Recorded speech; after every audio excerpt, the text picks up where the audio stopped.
Hello കൂട്ടുകാരെ, എല്ലാവർക്കും നമസ്കാരം. മരിയൻസ് കിച്ചണിലേക്ക് എല്ലാവർക്കും സ്വാഗതം. ഇന്ന് ഞാനിവിടെ ചെയ്യാൻ പോകുന്ന റെസിപ്പി ഒരു വെജിറ്റേറിയൻ ഡിഷാണ്. ഇപ്പോൾ ക്രിസ്മസ് കഴിഞ്ഞ് ഇറച്ചി മീനൊക്കെ തിന്ന് ചിലപ്പോൾ മടുത്തിരിക്കുകയായിരിക്കും. ആ ഒരു സമയത്ത് നമ്മൾക്ക് പെട്ടെന്ന് ചെയ്യാവുന്ന ഒരു തോരൻ നമുക്ക് പരിചയപ്പെടും. കൂടി വന്നൊരു 3-4 മിനിറ്റ് മതി ഇതൊന്ന് ചെയ്തെടുക്കാനായിട്ട്. അപ്പോൾ അതിൻ്റെ ഇൻഗ്രീഡിയൻസ് ആണെങ്കിൽ വളരെ എളുപ്പമാണ്. നമ്മുടെ വീട്ടിലുള്ള ഇൻഗ്രീഡിയൻസ് ആകെ ഒരു 3-4 ഐറ്റം ഉണ്ടെന്നുണ്ടെങ്കിൽ നമുക്കിത് ചെയ്തെടുക്കാം.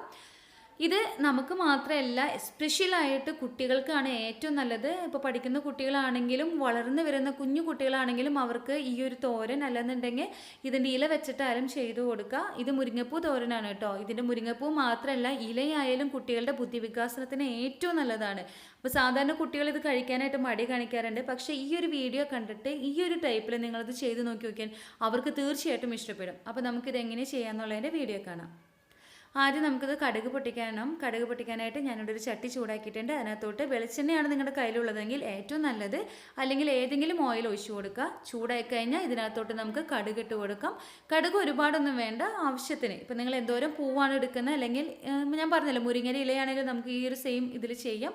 അപ്പോൾ അതിനനുസരിച്ചിട്ട് കടുക് ഇട്ട് കൊടുക്കുക. കടുക് നന്നായിട്ട് പൊട്ടിക്കഴിഞ്ഞാൽ ഇതിനകത്തോട്ട് നമുക്ക് 2-3 വറ്റൽമുളക് ഇട്ട് കൊടുക്കണം. അത് മുറിച്ചിങ്ങനെ പകുതി പൊട്ടിച്ചിടുക. അപ്പോൾ എരിവുള്ള മുളകാണെന്നുണ്ടെങ്കിൽ ഒരെണ്ണം എടുത്താൽ മതി, അല്ലാന്നുണ്ടെങ്കിൽ 2-3 എടുത്തോളൂ. ഇത് നന്നായി ആയിക്കഴിഞ്ഞ് ഇതിനകത്തോട്ട് നമുക്ക് ഒരു പിടി കറിവേപ്പില ചേർത്ത് കൊടുക്കാം. കറിവേപ്പില ഒരുപാട് അങ്ങ് വഴഞ്ഞു പോകുന്നു വേണ്ട, ഒരു പച്ച കളറിലല്ലേ നമുക്ക് കിട്ടണം. അത് തീ സിമ്മിലിട്ടിട്ട് ചുമ്മാ ഒന്ന് വഴറ്റി കൊടുത്താൽ മതി. ഇങ്ങനെ ഇളക്കി കൊടുക്കുക. അപ്പോൾ അത് ആയി വരും. ഇതിനകത്തോട്ട് നമുക്ക് സവാള ചേർത്ത് കൊടുക്കാം. മീഡിയം വലുപ്പമുള്ള ഒരു സവാളയാണ്, അത് ചെറുതായിട്ട് അരിഞ്ഞതാണ്. അതങ്ങ് ചേർത്ത് കൊടുത്തിട്ട് തീ സിമ്മിലിട്ടിട്ട് ഒന്ന് വഴറ്റി കൊടുക്കുക.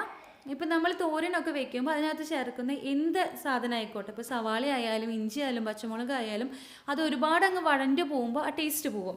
അത് ജസ്റ്റ് ഒന്ന് വഴറ്റിയെടുത്ത് ആ കറിയിൽ കൂടെ അത് കഴിക്കുമ്പോഴാണ് അതിൽ കൂടുതൽ ടേസ്റ്റ് വരുന്നത്. അപ്പോൾ പെട്ടെന്ന് വഴലുന്നുണ്ടെങ്കിൽ നിങ്ങൾക്കൊരു ഇച്ചിരി ഉപ്പ് ചേർത്ത് കൊടുക്കാം. ഞാനിപ്പോൾ ഈ കറിയിലേക്കുള്ള ഉപ്പ് മുഴുവൻ ഇപ്പോൾ ചേർത്ത് കൊടുത്തിട്ടുണ്ട്. അപ്പോൾ അതുകൊണ്ട് പിന്നെ ഞാൻ ഉപ്പ് ചേർക്കില്ല. അതിലേക്ക് 2-3 പച്ചമുളക് ചേർത്ത് കൊടുത്തിട്ടുണ്ട്. ഇപ്പോൾ എരിവിന് വേണ്ടിയിട്ട് ഇതൊക്കെയാണ് ഉപയോഗിക്കുന്നത്. മുളക് പൊടി ഞാൻ സാധാരണ ഇതിനകത്ത് ഉപയോഗിക്കാറില്ല. അത് ജസ്റ്റ് ഒന്ന് വഴണ്ടി വന്നു കഴിഞ്ഞാൽ കളറൊന്നും മാറിപ്പോകണ്ട. അതിനകത്തോട്ട് നമുക്ക് നമ്മളെടുത്ത് വെച്ചിരിക്കുന്ന മുരിങ്ങപ്പൂ ചേർത്ത് കൊടുക്കാം. കാണുമ്പോൾ ഒരു മുല്ലപ്പൂവിൻ്റെ ഒരു പ്രതീതിയാണല്ലേ, നല്ല ഭംഗിയാണ് ഈ മുരിങ്ങപ്പൂ കാണാനായിട്ട്. അത് മുഴുവനായിട്ട് ചേർത്ത് കൊടുക്കുക. മുരിങ്ങപ്പൂ മാത്രമല്ല, അതിൻ്റെ മുട്ട ആയാലും വളരെ നല്ലതാണ്. അത് ചേർത്തിട്ട് പതുക്കെ ഒന്ന് വഴറ്റിയെടുത്താൽ മാത്രം മതി. തീ സിമ്മിലിനെ ഇടുക, കൂട്ടി വെക്കേണ്ട. അത് ജസ്റ്റ് ഒന്ന് മിക്സ് ചെയ്തെടുക്കുക. ഇപ്പോൾ വെള്ളമൊന്നും ഒഴിക്കത്തില്ലല്ലോ, അപ്പോൾ ഓയിൽ ഉണ്ടല്ലോ നമ്മൾ ചേർത്ത് കൊടുത്തത്, അത് ഇതിനകത്തിട്ട് അങ്ങ് മിക്സ് ആവണം. അത് കഴിഞ്ഞ് അതിനകത്തോട്ട് കുറച്ച് മഞ്ഞൾപ്പൊടി ചേർത്ത് കൊടുക്കുക. ഇത് ഓപ്ഷണലാണ്. അതായത് മഞ്ഞൾപ്പൊടി ചേർത്ത് കഴിഞ്ഞാൽ എങ്ങനെയായാലും ആ ഒരു കളറ് മാറും. ഇപ്പോൾ വെള്ള കളർ കിട്ടത്തില്ല. ഇപ്പം നിങ്ങൾക്ക് പൂവിൻ്റെ വെള്ള കളർ കിട്ടണമെന്നുണ്ടെങ്കിൽ മഞ്ഞൾപ്പൊടി ചേർക്കണ്ട, അല്ലെങ്കിൽ കുറച്ച് മഞ്ഞൾപ്പൊടി ചേർത്ത് കൊടുക്കുക. ഇത് നന്നായിട്ടൊന്ന് മിക്സ് ചെയ്തെടുക്കുക. നമ്മുടെ ഓയിൽ നമ്മൾ ചേർത്തിരിക്കുന്ന പൂവിൽ ആകമാനം പെരളണം, എന്നാലാണ് അടി പിടിക്കാണ്ട് നല്ല ടേസ്റ്റ് ആയിട്ട് നമുക്ക് കിട്ടത്തുള്ളൂ. ഇതിനകത്തോട്ട് എരിവിന് വേണ്ടിയിട്ട് ഞാൻ കുരുമുളക് പൊടിയാണ് ചേർക്കുന്നത്. സാധാരണ ഞാൻ നമ്മുടെ വറ്റൽമുളക് കുത്തി പൊടിച്ചിട്ടുണ്ടാവില്ലേ, അതാണ് ചേർത്ത് കൊടുക്കാറ്. അതെൻ്റെ പക്കലില്ല, അതുകൊണ്ടാണ് ഞാനിപ്പോൾ കുരുമുളക് പൊടി ചേർത്ത് കൊടുക്കുന്നത്. ഇതിന് പകരം മുളക് പൊടി ചേർത്ത് കൊടുക്കാം. പക്ഷെ മുളക് പൊടി ചേർത്ത് കൊടുത്തു കഴിഞ്ഞാൽ ഈ ഒരു കളറാവില്ല കിട്ടണത്, കളറ് മാറിപ്പോകും. അപ്പം അതുകൊണ്ടാണ് ഞാൻ കുരുമുളക് പൊടി ചേർത്ത് കൊടുത്തത്. അതും ഒരുപാടൊന്നും ഇല്ല കേട്ടോ.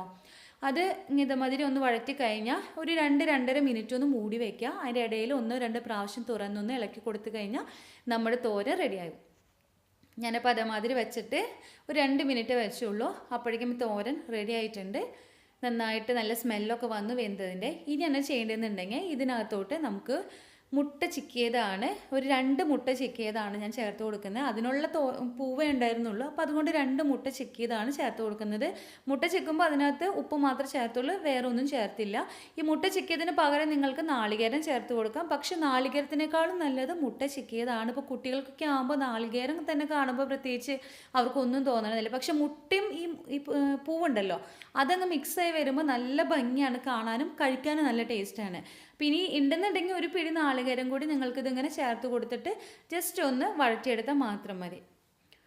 അപ്പോൾ നമ്മുടെ തോരൻ റെഡിയായി, കാണാൻ തന്നെ നല്ല ഭംഗിയാണ്. അപ്പോൾ പുതിയൊരു റെസിപ്പി ആയിട്ട് പുതിയൊരു വീഡിയോയിൽ നമുക്ക് കാണാം. അപ്പോൾ നിങ്ങളിത് പരീക്ഷിച്ച് നോക്കുക.